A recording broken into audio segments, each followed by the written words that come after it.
Hello, সবাই কেমন আছো? আজ একটা অন্য রকম রেসিপি নিয়ে এসেছি। আজ বানাবো হচ্ছে আমরা চিজ কেক।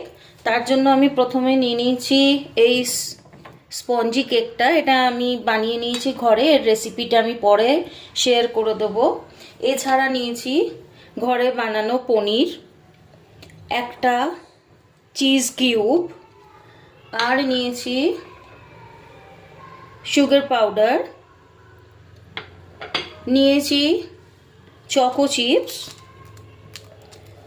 এর সাথে নিয়েছি আমুল ফ্রেশ ক্রিম, আর নিয়েছি নুন। এবার চলো কিভাবে এটাকে বানাবো সেটা আমরা আগের পদ্ধতি দেখতে থাকি। প্রথমে আমি এই কেকটাকে দুভাগে কেটে নেব। তো দেখো, দুভাগে কেটে নিয়েছি। এইবার এই দুভাগের এক ভাগকে আমি এই কেক মোল্ডের মধ্যে সেট করে দিলাম। এরপর আমি বানাতে চলে যাব চিজটা। তো চলো দেখে নিই কীভাবে আমরা চিজটা বানিয়ে নিই।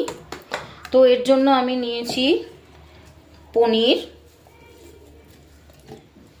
একটা চিজ কিউব,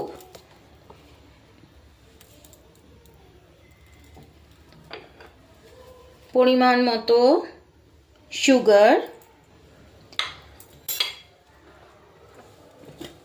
এরপর একটুখানি নুন,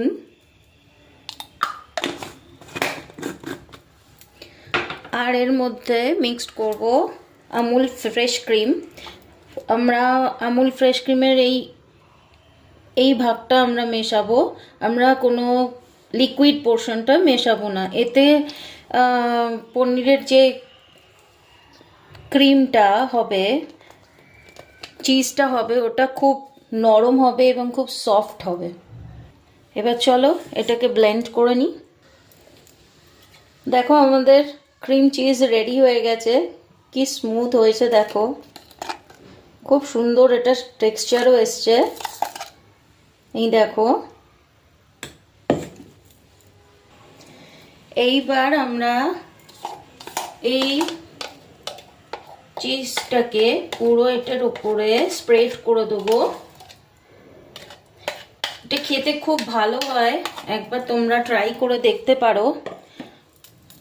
বাচ্চাদের তো খুব ফেভারিট, তাদেরও খুব ভাল লাগবে। ধীরে ধীরে হালকা হাতে এটাকে আমরা একটু স্প্রেড করে দেবো।